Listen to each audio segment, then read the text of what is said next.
하루의 시작을 하게 됩니다.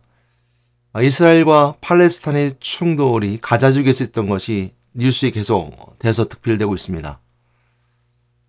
그 뉴스를 보면서 하나님은 어떻게 생각하실까?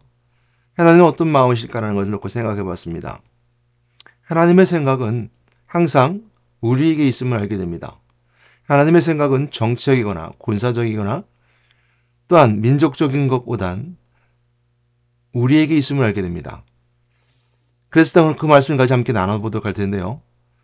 포로들이 잡혀가는 모습을 통해서 하나님은 한 생명의 소중한 가운데 보고 계심을 알게 됩니다. 오늘 말씀은 그래서 누가복음 4장 18절 19절 말씀 포로된 자에게 자유를 주신 메시지 함께 나눠보도록 하겠습니다. 오직 성령이 내게 임하셨으니 이는 가난한 자에게 복음을 전하게 하시려고 내게 기름을 부으시고 나를 보내사 포로된 자에게 자유를, 눈먼 자에게 다시 보게 함을 전파하며 눌린 자를 자유롭게 하고 주의 은혜의 해를 전파하게 하려 하심이라 하였더라.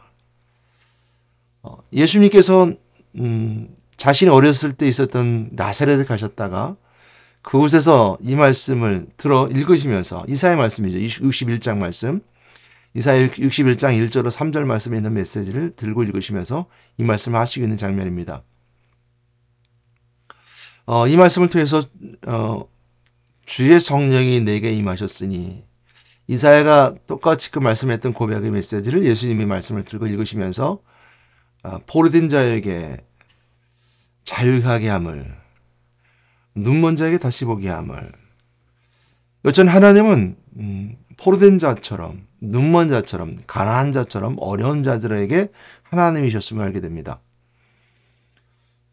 그러므로 한번 생각해 봤던 것이 바로 하나님의 생각은 포로된 자들에게 있겠구나. 그리고 그 이스라엘과 팔레스타인 지역의 여러 가지 다양한 모습으로 있는 모습은 구약의 메시지 있는 이사야 시대의 모습과 다를 것이 없습니다.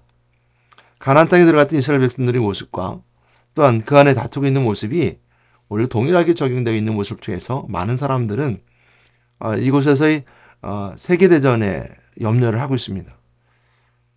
그러면서 오늘 이 말씀을 통해서 하나님이 동일하게 주신 메시지를 다시 한번 붙잡게 됩니다.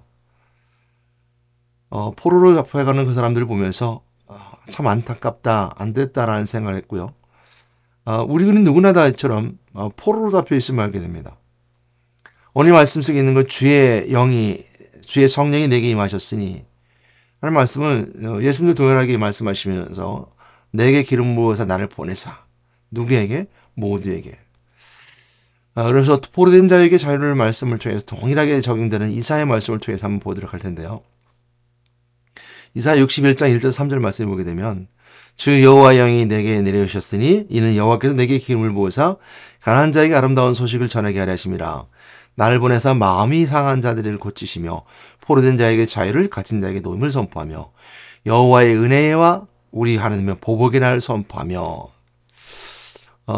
이처럼 그 이사야의 말씀 속에 있는 것은 바벨론 포로 잡혀 있는 자들에게 있어서 그들에게 희망과 생명의 메시지를 주고 있습니다. 그래서 저는 오늘도 그 말씀을 드리고 싶은 거예요. 물론 두려울 겁니다. 포로 잡혀가 있는 사람은 두려울 것이고요.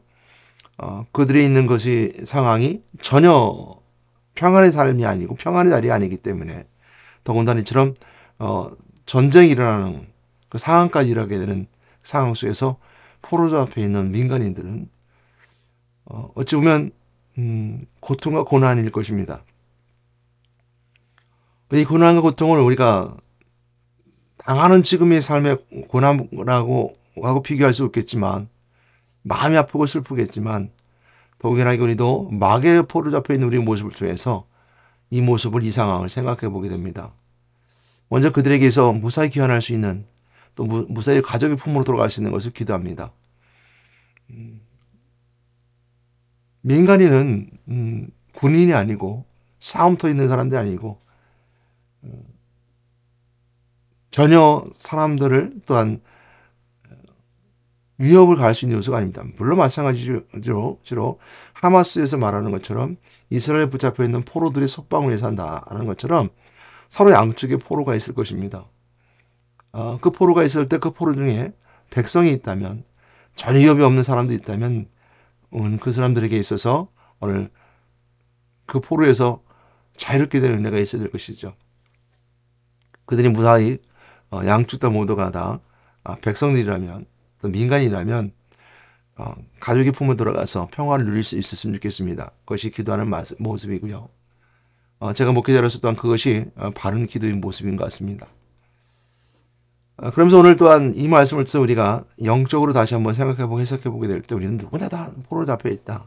마귀의 포로 잡혀 있는데 이사야의 말씀 속에 있었던 것은 이사야는 바벨론 포로 잡혀 있던 이스라엘 백성들, 그리고 남과 북이 그 남쪽의 유다, 북쪽의 이스라엘 다 모두 멸망당하고 다 수모를 당하고 겪고 그러고 나면 바벨론 다 포로 잡혀가 있을 때 그들에게 하나님의 영이 그들에게 임함을 통하여서 그들에게 포로된 자에게 자유가 있을 때가 있을 것이다. 그리고 눈먼 자가 있으면 다시 볼 때가 있는 것처럼 가난한 자들에게 아름다운 소식을 전하는, 그리고 포로가 된 자가 자유롭게 되는, 갇힌 자가 노임을 되는 것을 선포하는 그 메시지가 있을 것이다. 그러며 그날 은혜의 해가 전파되는 날, 너희들이 자유롭게 되는 은혜의 날이 전파될 것이다 라는 이사야의 말씀은 지금 포로 잡혀가 있는 바벨론 포로 잡혀가 있는 이스라엘 백성들에게 동일하게 적용되는 메시지고요. 예수님이 그 말씀을 들어 읽으실 때 온 인류를 향하신 마귀의 포로 잡혀 있는 자들에게 포로 잡혀서 해방되는 날이 있을 것이다. 그래서 은혜의 해거든요. 은혜의 해라는 것은 그 구약에서는 희년해라고 그러죠. 7년의 주기로 이제 49년째 돼서 지나서 50년째 되는 날을 우리가 희년이라고 합니다. 이 희년은 유대인들이 그 하나님으로부터 받은 유업으로 받은 땅을 돌려받을 수 있고 돌려줄 수 있는, 그래서 다시 한번 하나님께 다시 한번 이렇게 되돌려놓는 그 정당한 값을 치르고 하나님 은혜의 것을 선포하는 해가 바로 희년입니다. 그래서 그때는 용서하는 해이기도 하고 또 땅의 개념 속에 있는 모든, 그러니까 땅을 매도하고 매수할 수 있는 가운데 있을 때 그것을 다시 하나님께 돌려드리는 거예요. 그래서 영구 임대한다는 의미로 이스라엘 백성들은 하나님께 받았기 때문이죠. 그러니까 내 땅이 아니라 하나님께 받은 땅이기 때문에. 근데 이런 문제 때문에 사실 이스라엘과 팔레스타인 지역이 지금 분쟁이 있었던 것도 마찬가지 그런 분쟁이 있게 되는데요. 그에 앞서서 우리가 그 지역의 구약의 메시지 아닌 오늘 신약의 메시지를 돌아보게 됩니다. 은혜해라는 것은 곧 주의 날을 말합니다. 우리가 자유롭게 되는 것은 우리가 예수 그리스도 믿음을 통해서 하나님 만났고 내 죄를 용서받는 날, 바로 그 날이 바로 은혜의 해입니다. 자유로운 날이죠. 그래서 우리가 주의 날이라는 것은 주의 첫 주, 그래서 예수 그리스도 믿는 자들에게서는 일요일이 곧 주일입니다. 그러니까 첫 시작의 날이죠. 그 주의 날이죠. 그 주의 날, 그 주의 날은 은혜의 날이고 은혜의 날입니다. 은혜의 날은 구원받은 은혜가 있는 날. 그래서 주의 날은 은혜의 날을 선포하는 것이고 주일 날은 하나님 복음을 선포하며 구원의 은혜를 선포하는 것이 바로 주의 날입니다. 우리는 마귀로 포로 잡혔던 자가 하나님 만나고 내 죄를 용서받음을 통해서 내 죄가 모두 다 용서받고 죽으신 가운데 부활하심을 통해서 마귀의 권세, 사망의 권세, 아버지 마귀의 세력을 깨뜨리고 죽음에서 살아나신 그리스도의 부활하심을 통해서 왕 되신 그리스도의 부활하신 그리스도의 왕 되신 그리스도의 권세를 선포하는 것. 이것이 바로 은혜의 날에 선포하는 것이죠. 그것이 바로 오늘 우리가 은혜의 날이요 주의 날입니다. 그 주의 날은 그 은혜의 날입니다. 근데 이사야에서는 이 말씀이 하나 더 있습니다. 하나님의 보복의 날을 선포하며 보복의 날. 이 이사야 61장 3절 말씀 보복의 날은요. 물론 이제 누가복음 4장 18절 19절 말씀에는 보복의 날은 없습니다. 그러니까 주의 은혜의 해를 선포하게 하려 하심이라 하였더라 라는 말씀을 말씀하신 다음에는 그 말씀 뒤에는 20절 말씀에 그 말씀에 책을 덮어 그 맡은 자에게 주시고 앉으시니 해당에 있는 자들이 다 주목하여 보더라 이렇게 말씀하시면서 보복의 날이라는 것은 거기 읽지 않으셨어요. 근데 이사야 61장 2절 말씀을 보게 되면 여호와의 은혜의 해와 우리 하나님의 보복의 날을 선포하여 그랬습니다. 이 보복의 날이라는 것은 어떤 의미가 있냐면요. 이스라엘 백성들의 이제 하나님을 떠난 자로서 하나님께서는 그 주변 국가들을 들어서 이스라엘을 회개시키시죠. 어찌 보면 바벨론 포로 잡혀갔던 이스라엘 백성은 포로들도 마찬가지예요. 그들이 하나님의 백성인데 이스라엘 백성들을 통해서 이스라엘 군인들을 통해서 이스라엘 나라를 통해서 이스라엘을 돌이키고 회개시키는 과정에 있다. 그러니까 다시 돌아오는 날이 있을 것이다. 하나님 여러분을 붙잡고 하나님의 말씀 붙잡고 있으면 하나님 말씀 붙잡지 않고 떠나가면 소용이 없죠. 근데 너희들이 하나님의 말씀 붙잡고 포로에 있다 하더라도 붙잡고 있으면 돌아오는 날이 있을 뿐만 아니라 그 모든 것을 하나님께서 갚아주실 거다. 이런 거죠. 그런 의미에서 보복의 날입니다. 그러니까 주변 국가들이 이스라엘 백성들 했던 것을 다 갚아주실 것이다. 하나님이 갚아주심이 있죠. 근데 오늘 동일하게 예수님께서 우리에게 주신 은혜 가운데 은혜를 선포하신 후에 왜 보복의 날을 선포하지 않으셨을까? 누가복음에서 그것은 예수 그리스도가 하시는 사역 다음에 일어난 일이기 때문입니다. 무슨 얘기냐면요. 보복의 날이라는 것은 하나님의 공의로움이 선포되는 겁니다.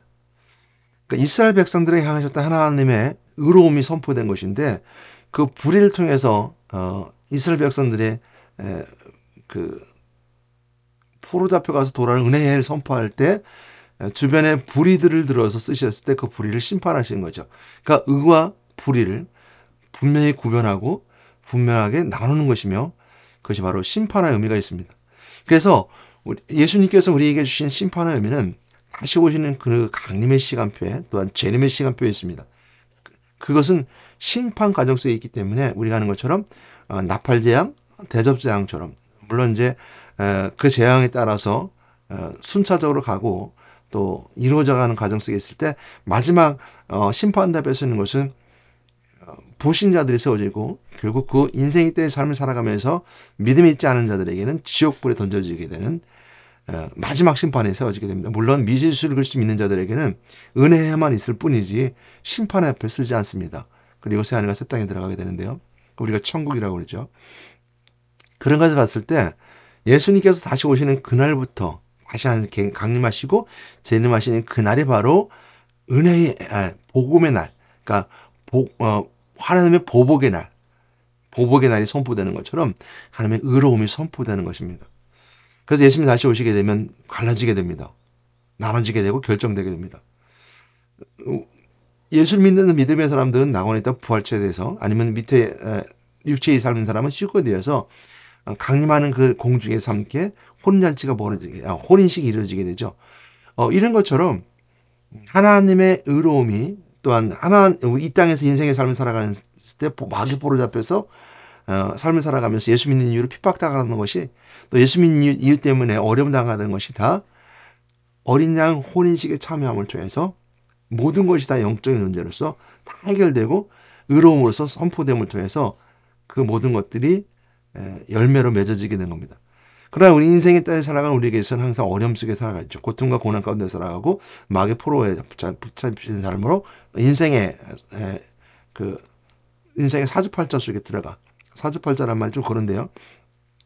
인생의 삶에서 들어가 마귀 포로 잡히고 그 틀 속에서 우리가 살아갈 수밖에 없는 우리 존재가 예수를 믿는 믿음을 통해서 내가 자유롭게 살아가지만 그 고난 관란을 여전히 당하고 있기 때문에 그 고난과 당하는 여전히 있는 속에서도 말씀을 붙잡고 믿음을 지킨 자들에게서는 하나님께서 의로움이 선포되는 그날에 그들을 들어주실 것이고 그들을 핍박하는 자들이나 불신자들에게는 신판답에 쓰게 된다는 것이죠. 이것이 바로 보복의 날 아니면 하나님의 의로움이 선포되는 날. 이게 맞는 것일 것 같습니다. 이것이 맞는 것이죠. 그래서 오늘 여러분들에게 있어서 여러분 누구나 다 마귀의 포로 잡혀 있는 자이고 또 누구든지 그 포로 잡혀 있다는 걸 깨닫고 아는 자들에게는 하나님 만난 은혜가 있고 또한 재산받는 은혜가 있으며 왕이신 그리스도에 선포되는 부활하신 그리스도의 은혜가 있습니다. 이것이 바로 우리가 구원받은 은혜입니다. 그리고 인생의 때의 삶을 살아간 자들 구원받은 자들에게 하나님께서 항상 함께 계신다 약속해 줬어요. 그래서 어려운 환란에 당하고 포로 잡혀서 고통과 있다 하더라도 항상 인마하여 주심을 통해 우리가 항상 이기하여 주십니다. 잘 인내하게 하십니다. 그러므로 인생의 때의 삶을 살아가는 우리의 참된 축복은 바로 임마의 은혜뿐만 아니라 하나님께서 우리가 자녀 삼으심을 통해서 소망 품게 하시죠. 그리고 이 땅에서 우리가 자녀들에게 주신 권세를 누리고 살아가며 잘됨의 축복뿐만 아니라 새하늘과 새 땅, 천국을 우리가 소망 가운데 품고 이 땅에 승리하며 삶을 살아가게 해주신 것이 바로 이 땅에서 우리가 주신 은혜입니다. 여러분 권면합니다. 주의 은혜의 날, 그는 시작하는 시작의 날입니다. 첫 주, 그 주의 첫날 시작하는 주일날입니다. 그것은 포로된 자가 자유함을 선포하는 날입니다. 아니, 포로된 자가 자유함을 은혜를 누리는 날입니다. 눈먼 자가 다시 보게 된 것을 감사하며 은혜를 누리는 날입니다.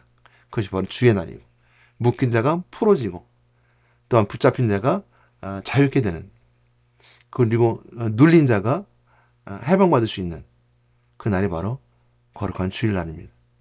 주일날은 그런 의미가 있습니다. 그러므로 여러분들 거룩한 주일날 마에게 쓰임받는 자 되지 마시고, 또 눌린 자 되지 마시고, 포로된 자 되지 마시고, 자유를 누리시고 은혜 누린 여러분 되시기 바랍니다. 마지막으로 또 기도합니다. 지금 전쟁이 일어나서 포로 잡혀가 있는 많은 사람들에게 하나님이 그들의 마음을 위로해 주실 것입니다. 그들을 함께 그들을 그 고통과 하나님 가운데서 지켜주실 것을 믿습니다. 그것은 오늘날 동일하게 예수 그리스도 믿는 믿음의 사람들에게 주시는 하나님 은혜, 동일한 은혜입니다. 왜냐하면 좀 전에 말씀드린 것처럼 주의 성령이 내게 임하셨으니 이 말씀을 통해서 가난한 자들에게 복음을 전하게 하시려고 내게 기름을 부으시고 나를 보내사 포로된 자를 자유롭게 하셨다 그랬습니다.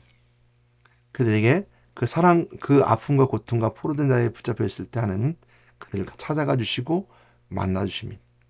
그래서 그들이 예수 그리스도 영접하는 자들에게는, 하나님 만나는 자들에게는 하나님 주신 축복의 은혜가 있습니다. 너희 약한 것 때문에 내가 강함이라. 그 은혜를 꼭 붙잡고 삶은 이겨나간 여러분 되시기를 주님의 이름으로 축복합니다.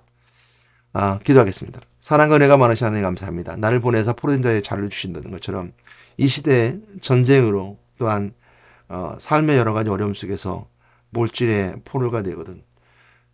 또한 마귀에 포로 잡혀서 생각과 마음이 붙잡혀서 눌린 자가 되었던 오늘 동일하게 적용이 되는 하나님의 은혜 가운데 있는 자들에게 포로된 자에게 자유케 하시는 은혜가 있음을 알게 됩니다.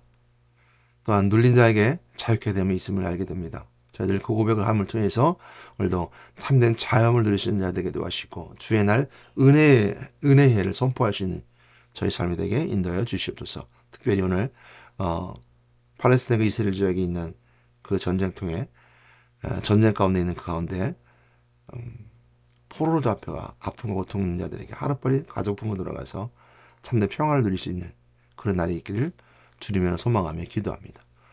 그 나라에도 그 지역에도 예수 그리스도의 복음이 증거되기를 소망합니다. 주여 아버지 하나님 그들과 함께 하시고 역사해 주셔서 그들과 찾아가 주셔서 그들을 만나시고 그들도 이렇게 하나님을 다시 한번 만날 수 있게끔 인도하여 주시옵소서. 그러나 마지막 때 주의 심판의 그날에 분명히 구별되는 은혜의 시간 있을 줄 있사오니 그날이 한속히 오는 그 시간도 인도하여 주시옵소서. 우리 예수 이름으로 기도드렸습니다. 아멘.